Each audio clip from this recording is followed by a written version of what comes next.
தமிழக முதல்வர் திரு விஜய் அவர்களுக்கு வாழ்த்து சொல்லணும். எதுக்கு அப்படின்னா, விஜய் அவர்கள் ஒரு ஜியோ பாஸ் பண்ணியிருக்காரு. என்னன்னா, விஜய்க்கு இருக்கக்கூடிய ஒரு ஜோஷியர் தான் பதவியேற்ற அன்னைக்கு என்ன சொன்னார்னா, கஜானாவை காலி பண்ணி வச்சுட்டு போயிட்டாங்க அப்படின்னு சொல்லி சொன்னார். விஜய் இவரை நியமிச்சிருக்கிறது அரசியல் வட்டாரத்தில் உட்கட்சின்றது உட்கட்சிக்குள்ளே போக சொல்கிறேன். இப்படி ஒரு பிளவு ஏற்பட்டுச்சுன்னா எங்களுக்கு டிவிகேவா டிஎம்கேவா அப்படின்னு சொல்லி சொன்னார். அப்போ எல்லாரும் ஐயோ அஇஅதிமுக நீ பொருட்டாவே மதிக்கலாம், எப்படி மதிப்பாங்க? துரோகம். நீங்கள் எடப்பாடியார் மேலே உங்களுக்கு கோபம் எதனா இருந்தாலும் அவருக்கு சட்டசபையில் நான் விஜய்க்கு ஆதரவாக இருப்பேன். இப்போ இன்னைக்கு விஜய் சட்டசபையில் பேசும்போது ஒட்டுமொத்தத்தில் இப்போ 2-3 நாளாக பார்க்கும்போது விஜயோடைய அரசியல் செயல்பாடுகள். ஒற்றன் செய்தி நேயர்களுக்கு வணக்கம். இன்னைக்கு எதை பற்றி பேச போகிறோம் அப்படின்னா, முதலில் தமிழக முதல்வர் திரு விஜய் அவர்களுக்கு வாழ்த்து சொல்லணும். எதுக்கு அப்படின்னா, நீண்ட நாளாக பொதுமக்கள் மத்தியில், அதுவும் குறிப்பாக பெண்கள் மத்தியில் இருக்கக்கூடிய ஒரு பெரிய விஷயம் என்ன அப்படின்னா, அவங்க ஸ்கூல் பக்கமாக கோயில் பக்கமாக போகும்போது பக்கத்துலேயே ஒயின் ஷாப்ஸ் இருக்குது. அதனால் ரொம்ப சங்கடமாக இருக்கிறது. பலர் குடிச்சிட்டு ரோட்டில் கலாட்டா பண்ணுறாங்க, எங்களுக்கு பாதுகாப்பு இல்லாமல் இருக்குது அப்படின்னு பல நாட்களாக பல வருடங்களாகவே இது ஒரு பிரச்சனையாகவே இருந்துருக்கு. இதுக்கு முற்றுப்புள்ளி வைக்கும் வகையில் விஜய் அவர்கள் ஒரு ஜியோ பாஸ் பண்ணியிருக்கார். என்னன்னா, கோயில் அப்புறமா பள்ளிக்கூடம் கல்லூரி இது பக்கத்தில் ஒரு 500 மீட்டர் டிஸ்டன்ஸுக்கு எந்த ஒயின் ஷாப்ஸும் இருக்கக்கூடாது, அது அறவே அகற்றப்பட வேண்டும் அப்படின்னு சொல்லிட்டு 2 வாரத்துக்குள்ளே அந்த 717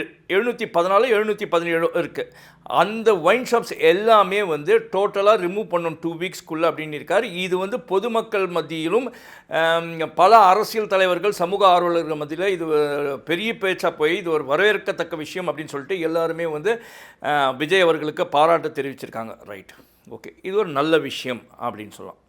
ரெண்டாவது ஒரு விஷயம் என்னன்னா, இது நல்ல விஷயமா அப்படின்னா அது நீங்களே சொல்லுங்கள். என்னை பொறுத்த வரைக்கும் அது நல்ல விஷயம் இல்லை அப்படின்னா, ஒவ்வொருத்தருக்கும் தனிப்பட்ட முறையில் அவங்கவுங்களுக்கு அவங்கவுங்க குரு சாமிஜி இப்படின்லாம் இருப்பாங்க. சிலருக்கு ஜோஷியராக இருப்பாங்க. அப்படி விஜய்க்கு இருக்கக்கூடிய ஒரு ஜோஷியர் தான் ராதன் பண்டிட் அப்படின்னு ஒருத்தர் இருக்கார். ராதன் பண்டிட் வெற்றிவேலும் அவர் பேர்.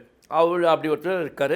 அவர் தான் விஜய்க்கு எங்கெங்கே மாநாடு போனால் எத்தனை மணிக்கு போனால் எத்தனை மணி நாமினேஷன் ஃபைல் பண்ணோம் அப்படின்லாம் முதல்வர் விஜய் அவர்களுக்கு அவர் தான் பிளான் பண்ணி கொடுத்ததா ஒரு பரவலான தகவல் இருந்துச்சு. இவ்வளோ நாளாக அவர் ஃபோட்டோலாம் கூட இருந்துச்சு. அவர் விஜய் வின் பண்ணாருன்னு முதல் நாளாக அவர் தான் வீட்டுக்கு ஒரு விஷ் பண்ணார் விஜய் வீட்டுக்கு. ரைட்டு, அது அவரோட தனிப்பட்ட விஷயம், அதில் குறைய சொல்ல. ஆனால் இதே விஜய் அவர்கள் தான் பதவியேற்ற அன்னைக்கு என்ன சொன்னார்னா, கஜானாவை காலி பண்ணி வச்சுட்டு போயிட்டாங்க அப்படின்னு சொல்லி சொன்னார். அப்படிப்பட்ட கஜானாவே காலி பண்ணி வச்சுட்டு போயிட்டாங்க, எதுவுமே நிதியே இல்லை அப்படின்னு சொன்னவர் ஒரு தேவையில்லாத ஒருத்தருக்கு அதாவது அவருக்கு பர்சனலாக யூஸ்ஃபுல்லாக இருக்கும், அவர் சம்பளம் கொடுத்து வச்சுக்கோங்க, அவருக்கு எதுக்கு கவர்மெண்ட்டில் ஆன் ஸ்பெஷல் டியூட்டின்ட்டு அந்த ராதன் பண்டிட் வெற்றிவேலுக்கு ஒரு டெசிக்னேஷனை கொடுத்துருக்காரு. அவருக்கு இன்றைக்கி ஜியோவை பாஸ் பண்ணால் அவர் கவர்மெண்ட் ஸ்டாஃபாக ஆக்கிட்டாங்க ஆன் ஸ்பெஷல் டியூட்டின்னு. இது தேவையான ஒரு விஷயமானால் கண்டிப்பாக தேவையில்லாத ஒரு விஷயம்தான். ஊழலை ஒழிப்பேன், அப்புறம் சுயநலம் இல்லாமல் இருப்பேன் அப்படின்னு சொன்ன அந்த விஜய் இவரை நியமிச்சிருக்கிறது அரசியல் வட்டாரத்தில் ஒரு பேசு பொருளாக இருக்குது. இதை பல கட்சி தலைவர்கள் சமூக ஆர்வலர்கள் எல்லாருமே கண்டிச்சிருக்காங்க. அது இல்லாமல் கண்டனம் தெரிவிச்சிருக்காங்க. எதுலன்னா, சோஷியல் மீடியாவில் சில அறிக்கைங்களாம் கூட இப்போ வரும். ப்ளஸ் அது இல்லாமல் சோஷியல் மீடியாவில் இருக்க ஆட்கள்களையும் பலர் இதை பற்றி ஒரு குறையாக தான் சொல்லியிருக்காங்க.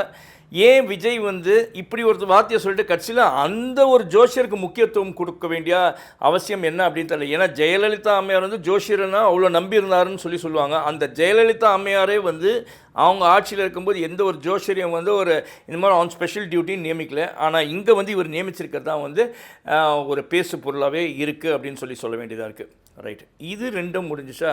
மூணாவதான விஷயம் என்ன அப்படின்னு பார்த்தீங்கன்னா அஇஅதிமுகவில் இதுக்கு முன்பே நம்ம வந்து விஜயோட பதவி பிரமாணத்துக்கு முன்பே வந்து நம்ம வந்து ஒரு விஷயத்த சொல்லியிருந்தோம்னா அஇஅதிமுகவில் பிளவு ஏற்படுறதுக்கான வழிவகை இருக்காங்க.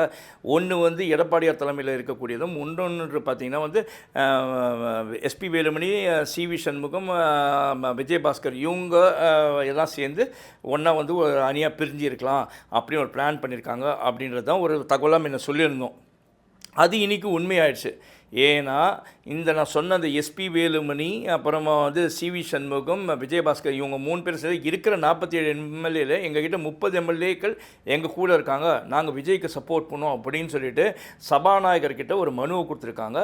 பட் இது வந்து ஏற்புடையாதானா? இல்லவே இல்லை. இது கண்டிப்பாக ஏற்புடையதாகவே கிடையாது. உட்கட்சின்றது உட்கட்சிக்குள்ளே போக சொல்கிறாங்க. இப்படி ஒரு பிளவு ஏற்பட்டுச்சுன்னா மீண்டும் அந்த கட்சி வந்து புதுப்பித்து வர்றது ரொம்ப கஷ்டம்.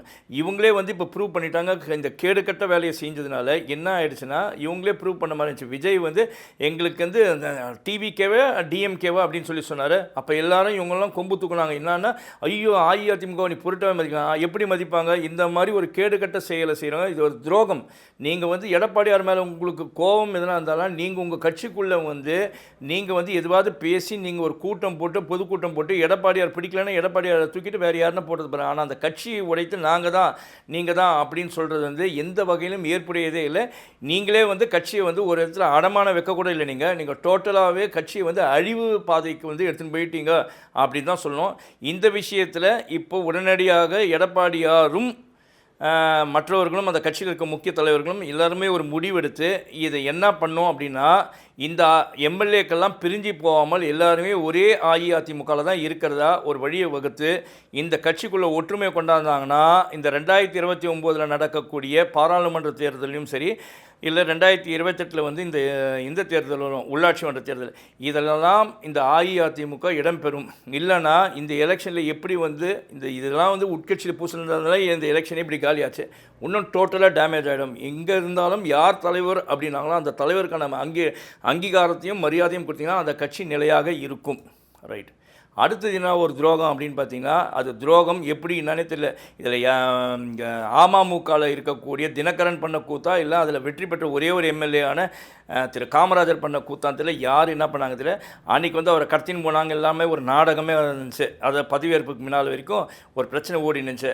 அப்புறம் அந்த காமராஜர் இல்லை நான் இங்கேயும் போகல, நான் இங்கே தான் இருக்கிறேன், எங்கிட்ட கையெழுத்து வாங்கின மாதிரி யாரோ போலியாலாம் ரெடி பண்ணாங்கன்னாரு.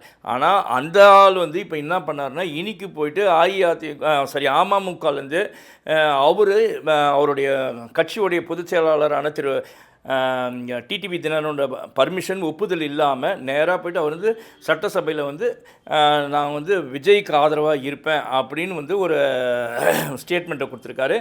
இது வந்து இந்த விஷயம் வந்து அமமுகவுடைய பொதுச் செயலாளரான திரு டிடிவி தினகருக்கு தெரிஞ்சவொடனே அவரை வந்து கட்சி விட்டு நீக்கிட்டார். இப்போ கட்சி விட்டு நீக்கினதுக்கு அப்புறமா ஒரே ஒரு எம்எல்ஏவாக இருக்கிறனால அவர் அமமுக எம்எல்ஏவாக செயல்படுவாரா, இல்லை அவருடைய எம்எல்ஏ பதவி போயிடுமா, இல்லை சுயேட்சையாக கருதப்படுவாரான்றது வந்து சட்ட வல்லுநர் நிபுணர்கள் தான் இதுக்கப்புறம் இதை பற்றி சொல்லணும்.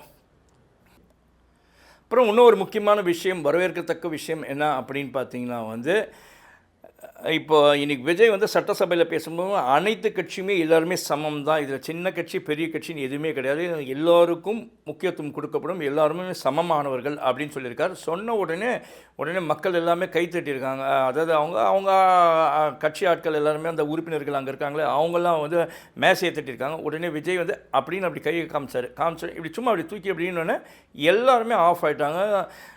அதாவது எதுக்கு நான் வந்து பாராட்டுறேன் அப்படின்னு சொன்னது வந்து, கட்சியில் வந்து இருக்கவங்க அனைவரும் எல்லா கட்சிக்காரங்களும் சமம் அப்படின்னு சொன்னால உண்மையில் அது ஒரு பாராட்டுதலுக்குரிய விஷயம். இன்னொன்று என்னன்னா, இவர் பேச்சை கேட்டு அமைதி ஆகிட்டாங்க பாருங்கள் அடுத்த செகண்டே, அதுவும் உண்மையிலே பாராட்டுதலுக்குரிய விஷயமாக தான் பார்க்கப்படுது.